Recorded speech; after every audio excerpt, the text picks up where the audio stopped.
Hi అండి, ఈరోజు నేను చికెన్ పకోడీ చేసి చూపిస్తానండి.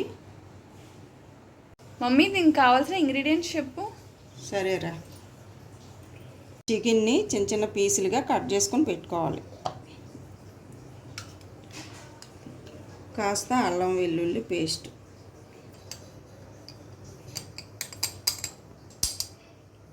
చిటికెడు పసుపు, కొద్దిగా గరం మసాలా, పచ్చికారం చిన్న చిటికెడు వేయాలి,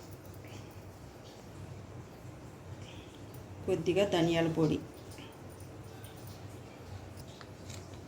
తగినంత సాల్ట్,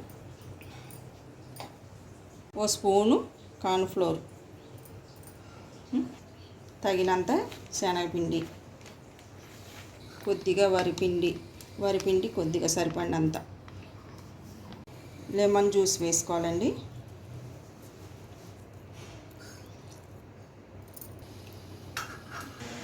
ఒకసారి ఇదంతా కలుపుకోవాలండి.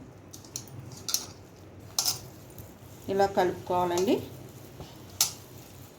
10 నిమిషాలు పక్కన పెట్టాక అప్పుడు మనం చికెన్ పకోడీలు వేసుకోవచ్చండి.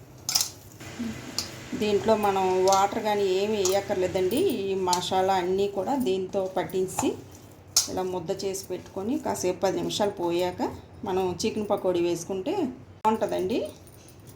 10 నిమిషాలు అయిపోయిందండి. ఇప్పుడు మనం చికెన్కి కళాయి పెట్టుకుందామండి. కళాయి పెట్టుకొని ఆయిల్ వేసుకున్నానండి. స్టవ్ వెలిగించుకున్నాను. ఆయిల్ వేడెక్కిందండి. మనం చికెన్ పకోడీ వేసుకుందాం.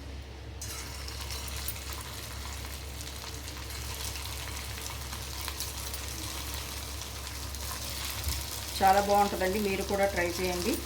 పకోడీ చాలా బాగుంటుంది.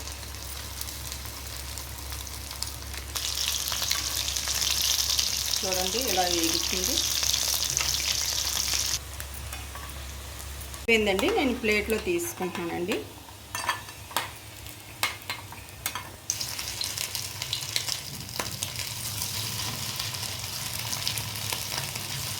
అయిపోయిందండి. స్టవ్ కట్టేస్తున్నానండి. చికెన్ పకోడీ రెడీ అయిపోయిందండి. కావ్య ఎలా ఉందో టేస్ట్ చూసి చెప్పమ్మా chicken pakodi. Okay mummy.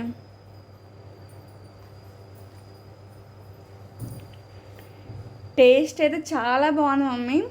So చూసారు కదండి వీడియో. మరిన్ని రెసిపీస్ కోసం మా కేకే రెసిపీ హౌస్ ఛానల్ని సబ్స్క్రైబ్ చేసుకోండి. Thank you.